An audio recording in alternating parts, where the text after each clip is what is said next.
신명기 6장 1절에서 9절 말씀, 우리 한 절씩 교대로 하나님의 말씀을 봉독하겠습니다. 이는 곧 너희의 하나님 여호와께서 너희에게 가르치라고 명하신 명령과 규례와 법도라. 너희가 건너가서 차지할 땅에서 행할 것이니 곧 너와 내 아들과 내 손자들이 평생에 내 하나님 여호와를 경외하며 내가 너희에게 명한 그 모든 규례와 명령을 지키게 하기 위한 것이며 또 내 나를 장구하게 하기 위한 것이라. 이스라엘아, 듣고 삼가 그것을 행하라. 그리하면 내가 복을 받고 내 조상들의 하나님 여호와께서 내게 허락하심 같이 젖과 꿀이 흐르는 땅에서 내가 크게 번성하리라. 이스라엘아, 들으라. 우리 하나님 여호와는 오직 유일한 여호와이시니 너는 마음을 다하고 뜻을 다하고 힘을 다하여 내 하나님 여호와를 사랑하라. 오늘 내가 내게 명하는 이 말씀을 너는 마음에 새기고 내 자녀에게 부지런히 가르치며 집에 앉았을 때에든지 길을 갈 때에든지 누워 있을 때에든지 일어날 때에든지 이 말씀을 강론할 것이며 너는 또 그것을 내 손목에 메어 기호를 삼으며 내 미간에 붙여 표로 삼고 함께 또 또 내 내 집 집 문설주와 문설주와 박간본에 기록할지니라. 아멘. 아멘. 네, 앉으시겠습니다. 우리는 방금 6장, 신명기 6장을 읽었는데요. 5장에서는 40년 전에 시내산에서 하나님께서 모세를 통해서 십계명과 율법을 주신 내용들을 다시 백성들에게 상기시켜 줍니다. 그러면서 십계명의 모든 계명들을 하나씩 열거를 하면서 백성들이 그것을 다시금 기억하도록 하죠. 그리고는 오늘 본문에서 이렇게 말을 합니다. 1절, 2절을 보시면요. 이는 곧 너희의 하나님 여호와께서 너희에게 가르치라고 명하신 명령과 규례와 법도라. 너희가 건너가서 차지할 땅에서 행할 것이니 곧 너와 내 아들과 내 손자들이 평생에 내 하나님 여호와를 경외하며 내가 너희에게 명한 그 모든 규례와 명령을 지키게 하기 위한 것이며 또 내 나를 장구하게 하기 위한 것이라. 이렇게 말씀합니다. 이스라엘이 이제 곧 건너가서 차지하게 될 땅, 가나안 땅이죠. 그 가나안 땅에 들어가면 너희는 반드시 하나님께서 말씀하신 대로 그렇게 살기를 바란다. 그렇게 살아야 된다. 이렇게 말하는 겁니다. 그걸 강조하는 거예요. 신명기에서 모세가 강조한 것을 이제 두 가지로 요약하면 이겁니다. 너희가 나온 이집트에서 보고 배운 대로 살지 말라. 그리고 너희가 들어갈 가나안 땅에서 이제 보게 될 것들을 따라 살지 말라. 이렇게 말씀하는 겁니다. 대신에 어떻게 살라는 거예요? 하나님께서 가르쳐 주신 대로 살아야 된다. 이것을 말씀하고 있는 겁니다. 여러분, 여기에 해당되지 않는 사람은 아무도 없다는 거예요. 너와 내 아들과 내 손자들이 평생에 이 말씀을 기억하면서 이집트도 아니고 가나안도 아니고 오직 하나님께서 말씀해 주신 그 말씀대로 살아야 한다. 하나님을 경외함으로 말씀을 지키라. 이렇게 강조를 합니다. 우리도 마찬가지죠. 여러분, 우리는 이 세상에 발을 딛고 살고 있지만 그러나 이미 우리는 이 세상으로부터 구원을 받은 사람들입니다. 세상과 구별된 거룩한 사람으로 하나님의 부르심을 받은 사람들입니다. 이 사실을 잊지 말아야 돼요. 그렇기 때문에 우리는 이제는 더 이상 세상에서 보고 배운 대로 살아서는 안 되는 사람들입니다. 세상에서 보고 배운 대로가 아니라 하나님이 가르쳐 주시는 대로 살아야 되는 거죠. 만약에 하나님께서 가르쳐 준 대로 살지 않으면 세상에서 본 대로만 살면 우리는 세상과 절대로 다른 삶을 살 수 없고 그리고 세상과 절대로 다른 결과를 얻을 수도 없습니다. 그러나 하나님께서 말씀하신 대로 살면 세상에서는 한 번도 경험해 본 적이 없는 하나님의 나라를 경험할 수 있고요. 그리고 세상과는 완전히 다른 결과를 우리는 얻을 수 있다라고 하는 겁니다. 그래서 제가 늘 강조하는 게 너희는 이 세대를 본받지 말고, 이 정도는 이제 여러분들이 아시죠. 너희는 이 세대를 본받지 말고 오직 마음을 새롭게 함으로 변화를 받아 하나님의 선하시고 기뻐하시고 온전하신 뜻이 무엇인지 분별하라. 이 말씀을 우리는 늘 가슴에 새기면서 세상살이를 해야 됩니다. 사람은요, 태어나면서부터 저절로 되는 것들이 있죠. 뭐 숨 쉬는 거, 이건 가르쳐주지 않아도 해요. 뭐 엄마 젖을 빠는 거, 뭐 이런 것도 그냥 저절로 합니다. 우는 거, 웃는 거, 뭐 팔다리 버둥거리고, 뭐 보고 듣고, 이런 것들은 가르쳐주지 않아도 태어나면서부터 할 수 있는 거예요. 그리고 또 성장하면서 저절로 하게 되는 것들도 있습니다. 뭐 애기들이 이제 처음에 버둥거리기만 하다가 한번 어느 날 뒤집어요. 그게 너무 놀랍잖아요. 너무 경이롭잖아요. 막 기쁘잖아요. 박수 치고 막 뒤집었어 하면서. 근데 이거는 뭐 뒤집으라고 가르쳐 주는 것도 아니에요. 물론 조금 도와주기도 하지만 어쨌든 그냥 저절로 뒤집어요. 그 다음에는 어때요? 혼자 앉으면 그게 너무 신기해요. 그리고 또 그 다음에는 잡고 일어서요. 그리고 걸어요. 그리고 성장하면서 뛰기도 하죠. 이전에는 젖만 빨다가 성장하면서 이제는 자기 스스로 이가 나면서 그 이로 단단한 음식, 고기 같은 것도 씹어 먹습니다. 이런 것들은 그냥 저절로 되는 것들이에요. 그런데 그런가 하면 반드시 배워야만 할 수 있는 것들이 있죠. 우리가 지금 하고 있는 많은 것들이 우리가 배우기 때문에 할 수 있는 것들인 경우가 얼마나 많이 있습니까? 한 번도 배우지 않은 것들은 우리가 하지 못하는 것들이 많이 있어요. 근데 그 중에는요, 뭐 한 번도 하지 못해서 배운 적이 없어서 하지 못하는 것들 중에서는 뭐 몰라도 아무런 문제가 되지 않는 것들이 많습니다.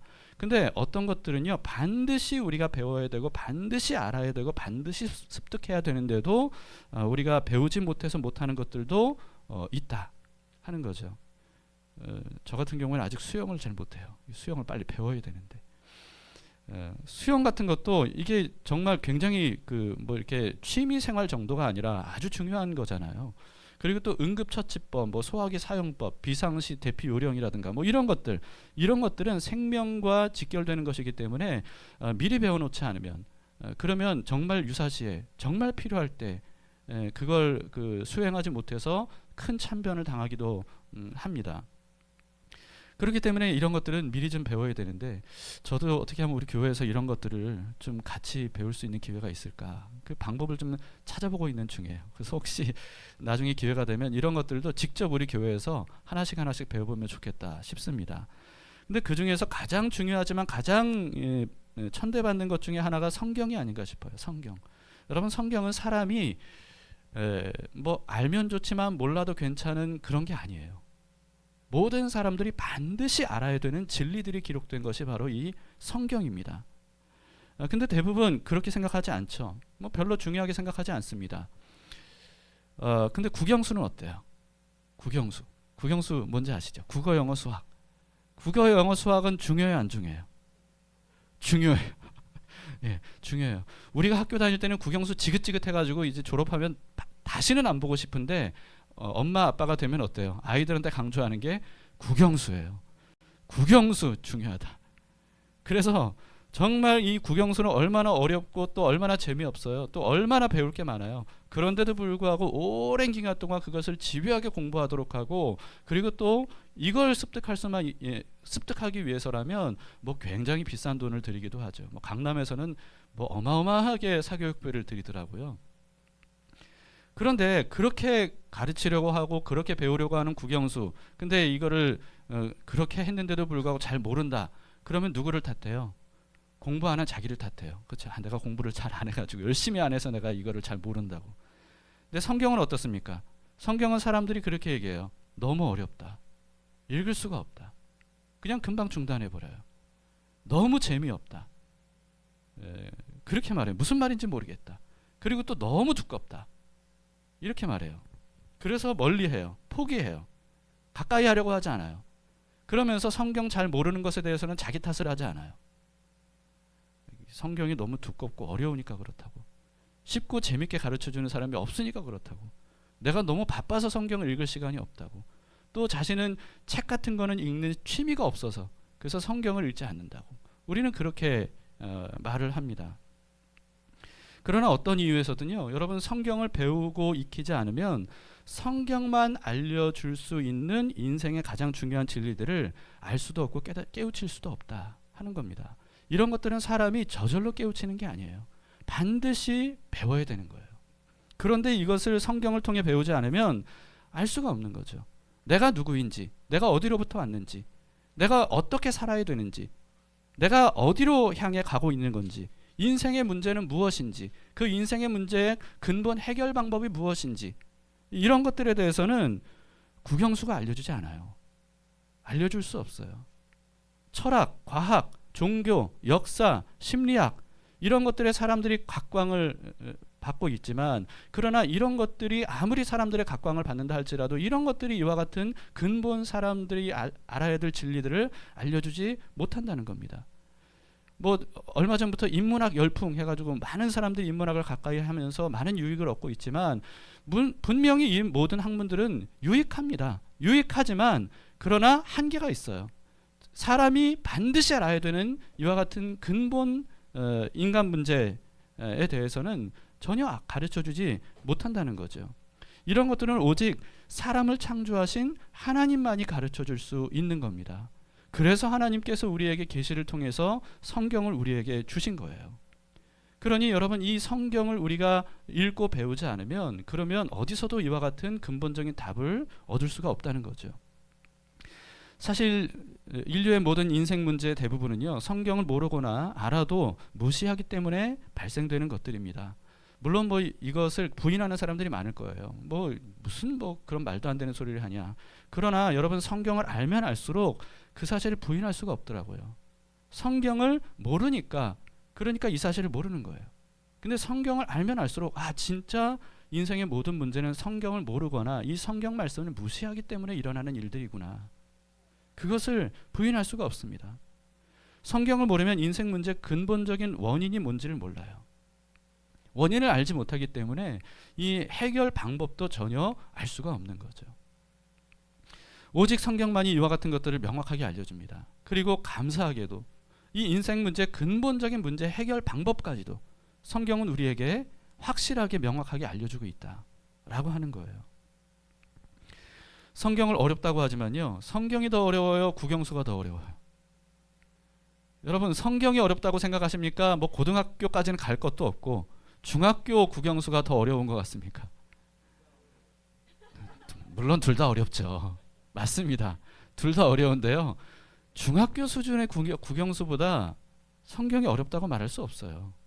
그리고 여러분, 성경을 두껍다고 여러분들이 생각하지만요, 경전 중에 이렇게 얇은 경전이 없어요. 불교는요 8만 대장경이에요. 8만 대장경. 또 성경이 재미없다. 재미없다는 말에는 사실은 저는 동의가 안 됩니다. 재미없는 이유가 뭐냐면 성경을 사실은 진지하게 제대로 이해하려고 접근하지 않았기 때문이라고 저는 생각해요. 억지로 성경을 읽으려고, 의무적으로 읽으려고 하다 보니까 재미를 못 느끼는 거죠. 그런데 진짜 진심을 다해서 마음을 열고 성경을 대하면요, 성경의 재미를 알면 여러분, 다른 것들은 다 시시하게 느껴질 때가 있어요. 진짜 그렇습니다. 뭐 드라마, 뭐 영화, 웹툰, 뭐 소설, 이런 것들이 사람들이 재미있다고 하지만, 명작이라고 하지만 성경의 재미를 딱 느끼게 되잖아요. 그러면 그 모든 것들이 한순간에 정말 성경에 비하면 시시한 거구나, 이것을 느낄 때가 있어요. 여러분이 그걸 알았으면 좋겠습니다. 이거는 정말 직접 맛을 본 사람만 알 수가 있어요.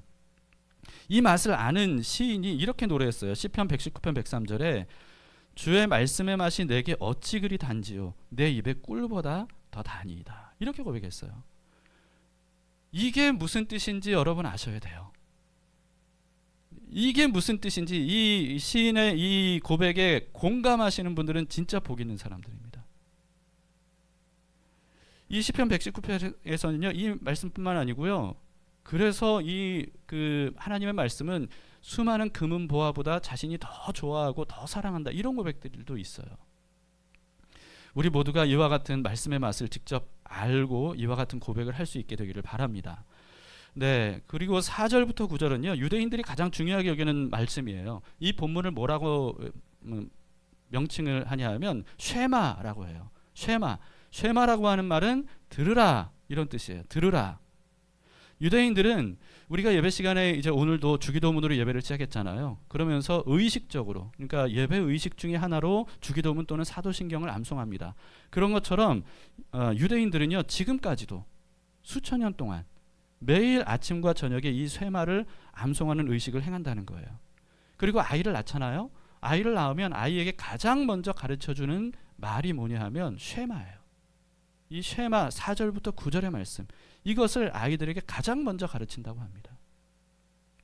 그 정도로 이 오늘 4절부터 9절의 이 말씀은요, 그렇게 신앙 중에 가장 중요한 것이고 신앙의 가장 기본이라고 생각하는 겁니다. 4절을 보세요. 이스라엘아 들으라 이렇게 말하죠. 이스라엘아 들으라 쉐마 이스라엘이라고 하는 말입니다. 우리 하나님 여호와는 오직 유일한 여호와이시다 이렇게 고백합니다. 쉐마 이스라엘, 이스라엘아 들으라. 이 들으라는 말은 귀로 하나님의 말씀을 경청하라는 말이 가장 먼저이겠죠. 귀로 하나님의 말씀을 경청해라, 집중해서 들어보라 라고 하는 거예요. 이 성경 시대에는요, 지금처럼 개인 성경을 소지한다는 것이 불가능한 시대였습니다. 신약 시대, 구약 시대, 모세 때는 말할 것도 없고요. 신약 시대에도 이 성경을 개인적으로 갖는 것은 불가능한 일이었어요. 이 성경을 굉장히 비쌌고 고귀했고 분량도 많고 그렇기 때문에 이 개인 소지가 할 수 없는 것이었습니다. 그래서 성경을 낭독해 주는 사람이 따로 있었어요. 특히나 이 모세 시대에는요, 이제 막 성경이 모세를 통해 기록되기 시작했던 때거든요. 그러다 보니까 하나님의 말씀을 들으려면 반드시 모세를 통해서만 들을 수 있었어요. 하나님이 모세에게 말씀하시면 그러면 모세가 그 말씀을 백성들에게 전달해 주어야만, 그래야만 하나님의 말씀을 들을 수 있었습니다. 그래서 모세가 백성들에게 말하는 거예요. 이스라엘아 들으라 라고 하면서 하나님의 말씀을 전해주는 거죠. 근데 지금은 어떻습니까? 우리는요, 성경을 평소에도 늘 가지고 다니시잖아요. 평소에도 그 휴대폰만 있으면, 그죠? 성경을 늘 가지고 다니잖아요. 그리고 2021년도를 기준으로요, 3,524개의 언어로 번역이 완료가 됐다고 해요.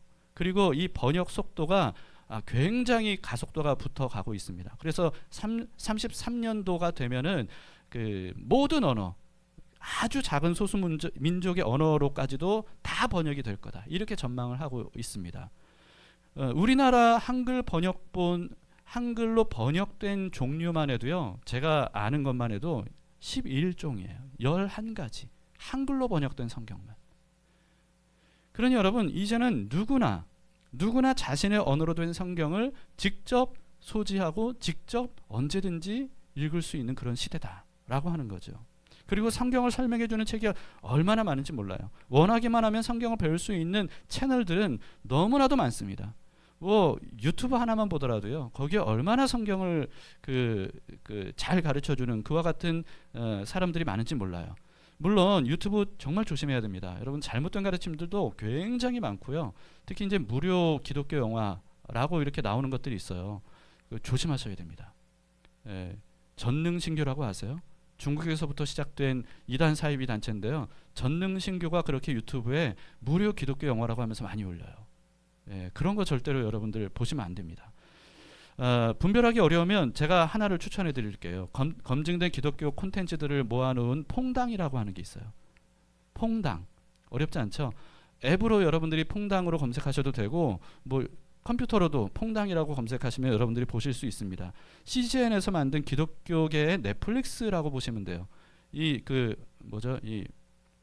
UI, 그러니까 화면도 넷플릭스 같이 그렇게 돼 있어요. 거기에는 아이들을 위한 콘텐츠도 많이 있고요. 어른들이 성경 공부하거나 이런 것들도 굉장히 많아요. 다큐도 많고 기독교 영화들도 많이 있습니다. 무료예요. 넷플릭스 돈 내고 보시는데 이거는 무료예요. 그러니까 여러분들이 다 거기 들어가시면 안심하고 모든 것들을 다 보실 수가 있습니다. 어쨌든 여러분, 지금은 모세에게 듣지 않으면 성경을 들을 수 없는, 말씀을 들을 수 없는 그런 시대가 아니라는 거죠. 언제 어디서나 직접 듣고 읽고 배우고 또 가르칠 수도 있는 시대라는 거예요.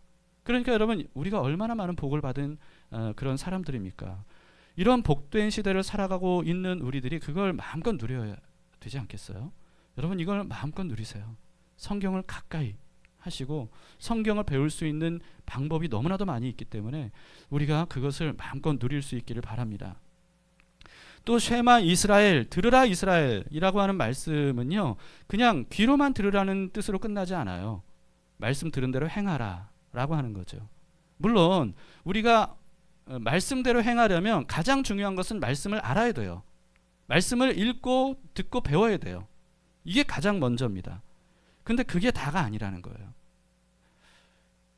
그래서 말씀을 행하려고만 하지 않고 알기만 하는 말씀은요, 오히려 우리를 교만하게 만듭니다. 네, 행하지 않는 말씀은 아무 유익이 없거나 오히려 자신과 남에게 해를 끼치기도 해요. 그래서 행하지는 않고 말씀 지식을 머리에 많이 담아둔 사람이 그걸로 이제 교만해지고, 그래서 다른 사람들을 막 함부로 평가하고 비판하고, 그래서 영혼을 완전히 죽여버리는 이와 같은 잘못을 범하기도 하죠. 하나님께서 이렇게 쉐마 이스라엘 하면서 말씀하시는 이유가 뭐냐 하면 말씀대로 살기를 바라시기 때문입니다. 말씀대로 행하기를 바라시기 때문이죠. 그래서 3절에 이렇게 말씀하거든요. 이스라엘아 듣고 삼가 그것을 어떻게 하라? 행하라. 행하라. 그리하면 네가 복을 받고 내 조상들의 하나님 여호와께서 네게 허락하심 같이 젖과 꿀이 흐르는 땅에서 네가 크게 번성하리라. 네, 행하라고 말씀하세요. 3절 다음이 바로 이스라엘아 들으라. 쉐마 이스라엘이에요. 그러니 여러분, 이 들으라라고 하는 것에는 귀로만이 아니라 온 몸으로 들으라는 거예요. 온 삶으로 들으라는 거예요. 이게 진짜 하나님의 말씀을 듣는 거죠. 엄마가 아이들한테 이런 말 할 때가 많이 있잖아요. 너 왜 엄마 말 안 들어? 너 왜 엄마 말 안 들어? 이건 무슨 뜻이에요? 너 왜 귀 막고 안 들어? 이런 뜻인가요? 귀 막고 안 듣는 게 아니에요. 귀를 아이들이 이렇게 엄마가 하는 말은 들었지만, 그런데 엄마 말대로 안 하면, 그러면 우리는 말 안 듣는다 이렇게 말하잖아요. 성경도 마찬가지예요. 너희가 하나님의 말씀을 들으라 라고 하는 것은 귀로만 들으라는 뜻이 아니에요. 삶으로, 행동으로 들으라는 거예요. 우리는 이것을 절대로 잊지 말아야 됩니다. 이스라엘의 문제도 뭐였습니까? 하나님의 말씀을 귀로만 들었던 거예요. 순종하지 않았던 게 문제입니다. 그런 의미에서 하나님의 말씀은 우리는 온 몸으로 듣고 온 삶으로 들어야, 그래야 그것이 우리의 삶의 생명이 되고 또 능력이 되고 복이 되고 유익이 됩니다. 이 사실을 잊지 마세요. 하나님이 우리에게 이 모든 말씀들을 가르쳐 주신 이유는 그 말씀대로 살도록 하기 위함이었습니다. 믿음의 사람들은 누구나 다 그랬어요. 여러분, 그 노아가 어떻게 이 대홍수에서 살아남을 수 있었습니까? 노아가 어떻게 대홍수에서 살아남을 수 있었죠? 물론 믿음으로 살아남았어요. 믿음으로. 그런데 그 믿음이라고 하는 어떤 마음 상태만이 아니고 믿었기 때문에 어떻게 했습니까? 하나님께서 이제 대홍수가 올 거니까 너는 방주를 만들어라. 이 방주 만드는 거 누가 해야 돼요? 본인이 직접 해야 돼요. 행함이 있어야 돼요. 방주를 만들라고 하는 말씀에 순종하는 행동이 있었기 때문에 노아가 그 방주로 인해 구원을 받을 수 있었습니다. 아브라함이 어떻게 모든 복의 근원의 민족을 이룰 수가 있었겠습니까? 본토 친척 아비 집을 떠나서 내가 지시할 땅으로 가라라고 하는 하나님의 말씀을 그냥 귀로만 듣고 끝났기 때문이 아니에요. 귀로 듣고 그 말씀대로 직접 짐 싸들고 자신의 고향을 떠나서 미지의 세계를 향해 발걸음을 내디뎠기 때문에, 그 행동을 했기 때문에 아브라함을 통해 이스라엘이 나왔고, 이스라엘을 통해 예수 그리스도께서 이 땅에 오셨던 겁니다. 이스라엘 백성들이 이집트에 있을 때 10번째 재앙, 그 10번째 재앙에서 장자가 죽지 않고 이집트에서 탈출해서 구원을 얻을 수 있었던 이유가 뭡니까? 10번째 재앙을 피할 수 있는 유일한 방법을 하나님이 알려주셨잖아요. 어린 양을 잡아라. 그 피를 문틀에 바라라. 그리고 바르고 그 안에서 잡은 양고기를 먹으라. 이것을 하나님이 말씀해 주셨어요. 이 말씀을 그냥 듣기만 했으면 아무리 이스라엘 백성이라 할지라도 거기서 구원을 얻을 수 없는 겁니다. 그 하나님께서 말씀하신 대로 실천했기 때문이에요. 그렇기 때문에 구원을 얻을 수 있었던 거죠. 우리도 마찬가지입니다. 듣고 아는 게 다가 아니에요. 행함이 없는 믿음은 죽은 믿음이라고 말한 것은 야고보만 그렇게 말한 게 아니에요. 세례 요한도 뭐라고 말했습니까? 회개에 합당한 열매를 맺으라고 얘기했어요. 예수님은 뭐라고 말씀하셨습니까?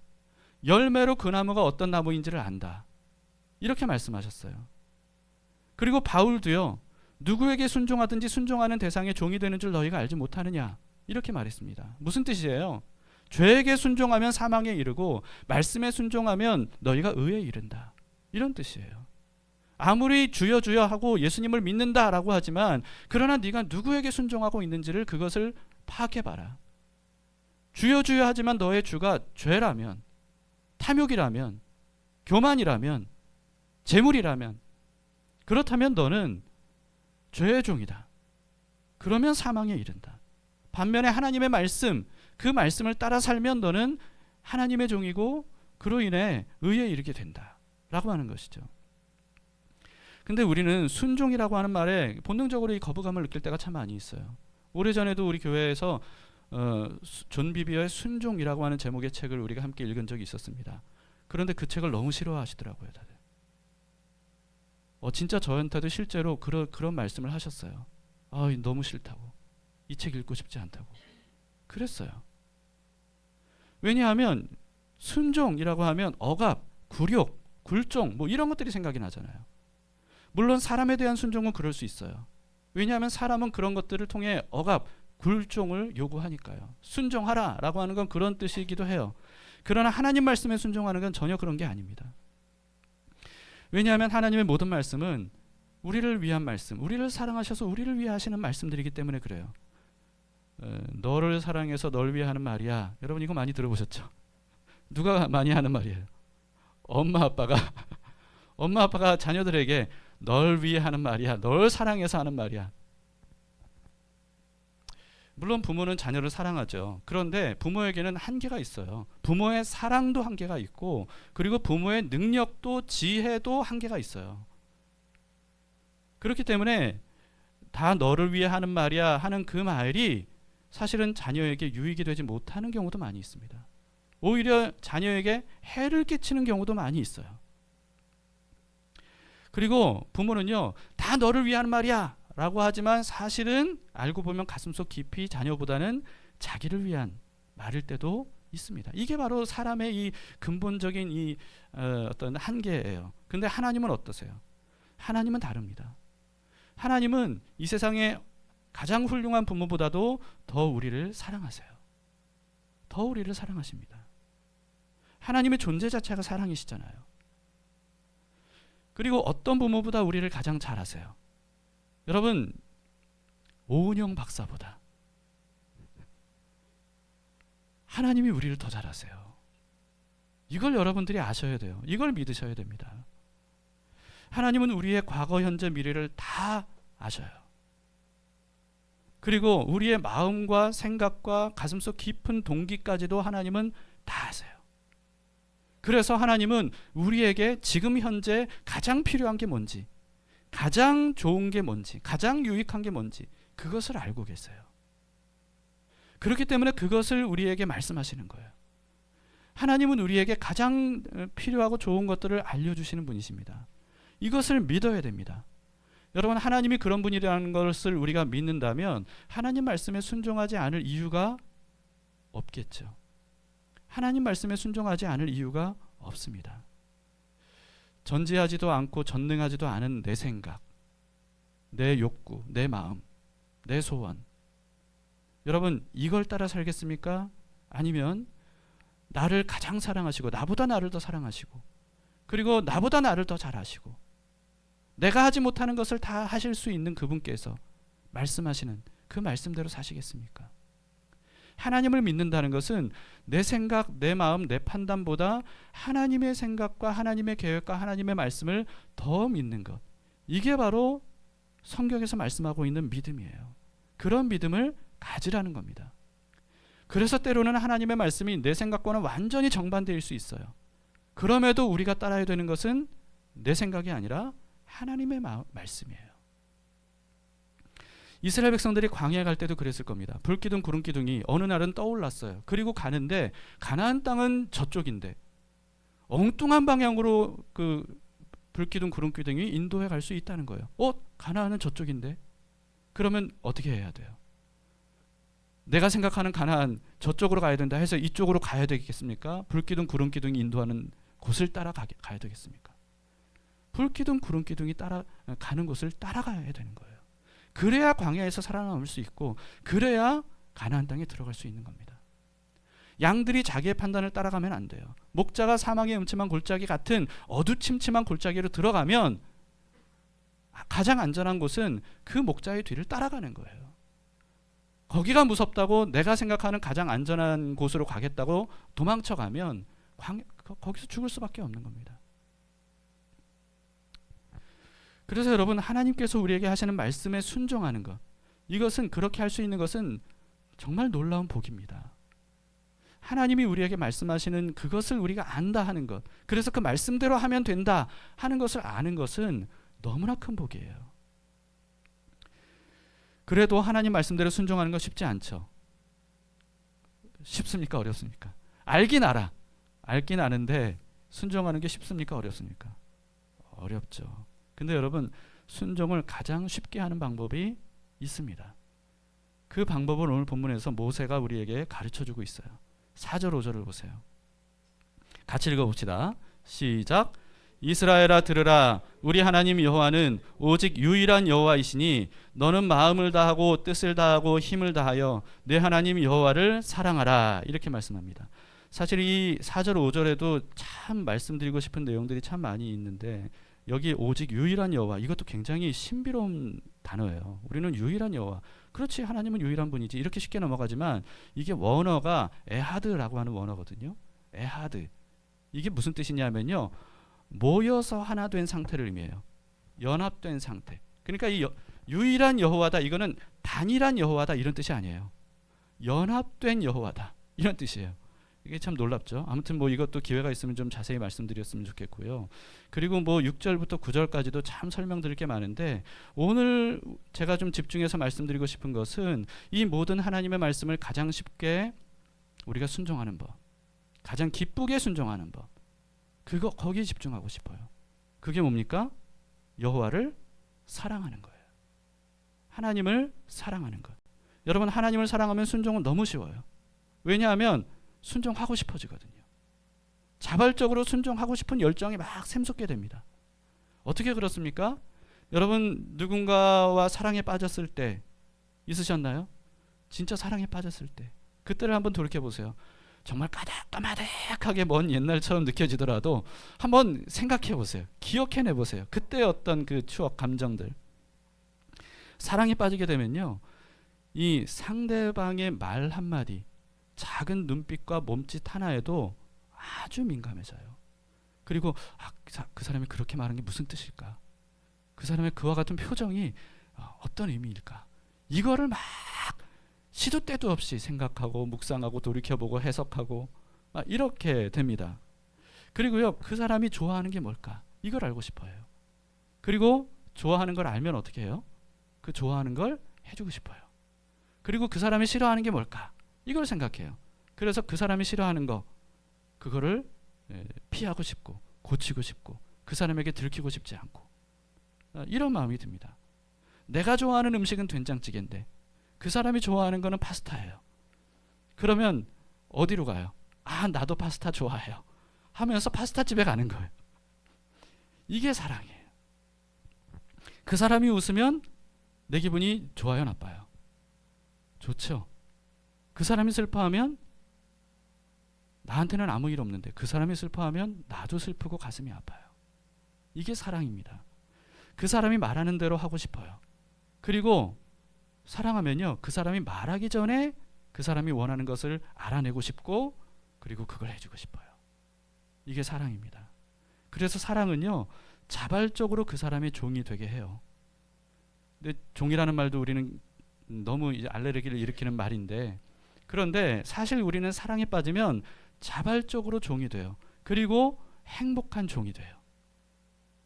그렇게 하는 그 자체가 자신에게 엄청난 행복이고 설렘이고 기쁨이고 추억이에요. 근데 요즘에는 어때요? 제가 이제 곧 보기에는, 물론 안 그런 사람들도 많이 있겠지만, 요즘에는 사랑을 너무 계산적으로 하는 것 같아요. 좀 너무 계산적인 거 아닌가 싶어요. 남자는 이래야 되고 여자는 이래야 되고 뭐 이렇게 하면서, 애인끼리도 이런 것들은 이렇게 해야 되고, 또 부부도 마찬가지예요. 부부끼리도 심지어 사랑해서 결혼을 했는데도 불구하고 너무 사이를 갈라버리고 네 건 네 거, 내 건 내 거, 뭐 이런 식으로 하는 경우들이 참 많이 있지 않나 싶습니다. 그러다 보니까 진짜 사랑을 하지 못하는 거죠.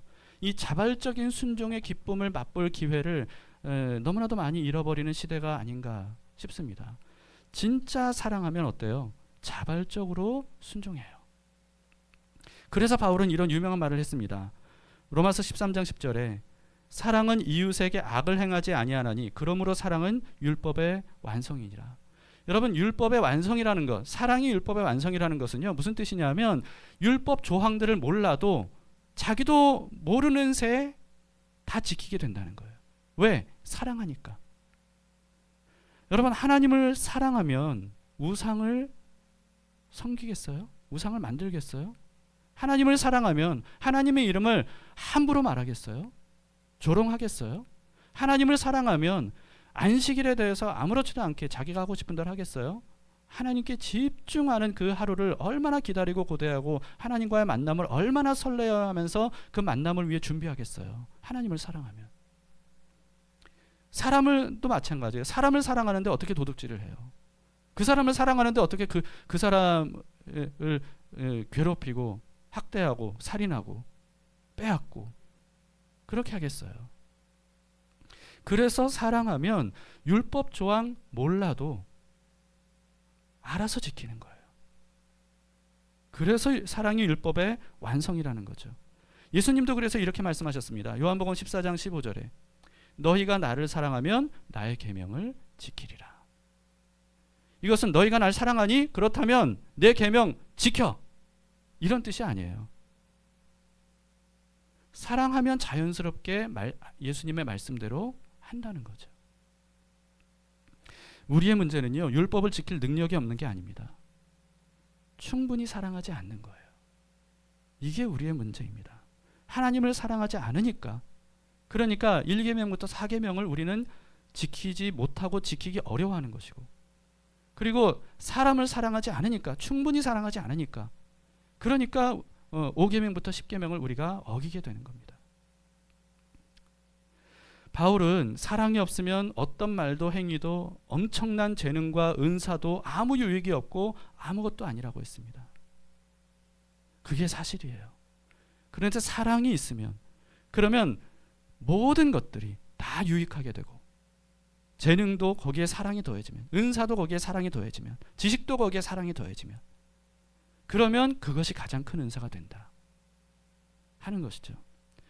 요한계시록에서 알파와 오메가이신 예수님께서 교회를 상징하는 7 금초대 사이를 등장하셨을 때, 그때 에베소 교회를 향해 이렇게 말씀하셨습니다. 계시록 2장 4절에 그러나 너를 책망할 것이 있나니 너의 처음 사랑을 버렸느니라, 이렇게 말씀했어요. 에베소 교회는요, 정말 최선을 다하는 교회였습니다. 그런데 한 가지 문제가 있었어요. 사랑을 버린 거예요. 여러분, 한 가지 사랑을 버린 그것이 전부였습니다. 그게 가장 핵심이었어요. 사랑을 버리면 다른 어떤 노력도 아무것도 아니게 되는 거예요. 예수님은 종말에 여러 징조들에 대해서 말씀하셨는데요, 이런 말씀도 하셨습니다. 사랑이 식어져서 불법이 성행해질 것이라고, 이렇게 말씀하셨어요. 불법이 성행해지는 이유, 사람이 타락하고 죄를 범하고 죄를 죄로 여기지 않고 계속해서 악해지는 이유, 그것이 뭐냐 하면 사랑이 식어지기 때문이다 라고 하는 겁니다. 사랑이 식어지면 당연히 죄와 악이 활개를 치게 되고요, 불법이 가득해지고, 그리고 죄악이 가득해지고, 결국은 하나님의 심판을 초래하는 겁니다. 종말은 그래서 사랑이 식어지기 때문에 오는 거예요. 우리가 가장 회개해야 될 것이 뭐겠습니까? 우리가 가장 회개해야 될 것, 사랑을 버린 겁니다. 우리가 가장 회복해야 될 것이 뭐겠습니까? 사랑하는 것입니다. 하나님을 사랑하고 이웃을 사랑하는 것, 이게 바로 그리스도인들이 사는 방식이에요. 우리는 사랑받기 위해 태어난 사람이라는 노래를 너무나도 잘합니다. 그런데 그것만 알면 안 돼요. 우리는 사랑하기 위해 태어난 사람이에요. 그리고 사랑하기 위해 구원받은 사람들입니다. 이것을 우리는 잊지 말아야 됩니다. 사랑할 때 우리는 하나님의 나라가 빗줄기처럼 우리의 인생에 비춰지기 시작하는 것을 발견하게 될 겁니다. 하나님을 사랑하고 사람을 사랑하는 사람은 하나님의 말씀을 기쁘게 따르는 삶을 살게 되고요, 그런 사람이 예수님께서 말씀하신 세상의 빛과 소금이 되는 겁니다. 사랑이 식어져가는 세상에 누가 빛이 되고 누가 소금이 됩니까? 사랑하는 사람이에요. 끝까지 사랑하는 사람. 이런 사람이 세상의 빛과 소금이 되는 겁니다. 오늘 본문의 나머지 6절에서 9절도요, 마찬가지입니다. 6절에서 9절을 한번 보겠습니다. 오늘 내가 네게 명하는 이 말씀을 너는 마음에 새기고 네 자녀에게 부지런히 가르치며 집에 앉았을 때에든지 길을 갈 때에든지 누워 있을 때에든지 일어날 때에든지 이 말씀을 강론할 것이며 너는 또 그것을 네 손목에 매어 기호를 삼으며 네 미간에 붙여 표로 삼고 네 집 문설주와 바깥문에 기록할지니라. 네, 여기에 대해서 여러분들은 오늘 나눔 시간에 좀 자세하게 여러분들끼리 함께 나누셨으면 좋겠고요. 여러분 이 내용들도 마찬가지입니다. 하나님을 사랑하지 않은 채 문자적으로 행하는 것에 대해서 말씀하는 게 아니에요. 그냥 여기서 기록한 대로 그냥 부모에게 자녀들에게 잘 가르쳐라. 앉을 때든지 일어날 때든지 말씀을 가르쳐라. 그리고 뭐 손목에 말씀을 메고 기호로 삼고 미간에 붙이고 집안에 붙이고 그렇게 하라. 여러분 이 모세의 의도는요. 그냥 문자적으로 그렇게 행동하는 그것만을 말하는 게 아닙니다. 하나님께서 원하시는 것도 그런 게 아니에요. 하나님을 사랑하고 말씀을 사랑하면 자연스럽게 이렇게 해요. 덕후들 여러분들 한번 생각해 보세요. 덕후들 집안에 들어가면 온통 자기가 사랑하는 캐릭터로 그냥 도배가 돼 있어요. 물건도 벽도 뭐 빈틈없이 꽉 돈만 있으면 그거 사고 그렇게 합니다. 그것도 모자라서 어떤 사람들은요 아예 자기가 그 캐릭터가 되고 싶어요. 그래서 코스프레라는 게 그런 거잖아요. 코스플레이. 자신이 아예 그 캐릭터가 돼버리는 거예요. 여러분 헛된 것들을 사랑하는 사람들도 그렇게 하는데 우리는 어떻습니까? 살아계시고 늘 선하시고 정의로우시고 우리를 죽기까지 사랑하시는 하나님, 그 하나님을 사랑하는 것, 이게 얼마나 당연한 일입니까? 그게 얼마나 가치 있고 위대한 일이에요. 하나님의 말씀대로 살고 이제는 내가 아니라 예수님으로 사는 것, 덕후들이 그 캐릭터가 되려고 하는 것처럼 우리가 하나님을 사랑하고 말씀이신 하나님을 내 몸 전체에 도배를 해서 그래서 이제는 내가 아니라 예수님으로 살기로 하는 것. 여러분 이게 얼마나 아름답고 귀한 일입니까? 누가 이렇게 살 수 있어요? 누가? 사랑하는 사람이에요. 하나님을 사랑하고 말씀을 사랑하고 예수님을 사랑하고 성령님을 사랑하는 사람, 이런 사람이 그렇게 할 수 있는 겁니다. 억지로 되는 게 아니에요. 여러분 그래서 우리 마음에 오늘 말씀을 통해서 정말 사랑을 회복할 마음으로 기도하고 예배하고 하나님께 우리의 삶을 드릴 수 있기를 바랍니다. 하나님을 알면 알수록 사랑하지 않을 수 없고요. 하나님의 말씀을 알면 알수록 그리고 하나님을 사랑하면 사랑할수록 하나님이 사랑하시는 죽기까지 사랑하시는 사람 한 사람을 우리가 사랑하지 않을 수가 없습니다. 하나님은 우리를 그 삶으로 초대하고 계시는 거예요. 그리고 그런 삶을 통해 진짜 복이 무엇인지, 진짜 행복이 무엇인지, 진짜 이 땅에 임하시는 하나님의 나라, 천국이 무엇인지 그것을 우리가 직접 온몸으로 누릴 수 있도록 주님께서는 우리를 초대하고 계십니다. 이 초대에 믿음으로 반응하며 사랑으로 반응하는 우리 모두가 될 수 있기를 바랍니다.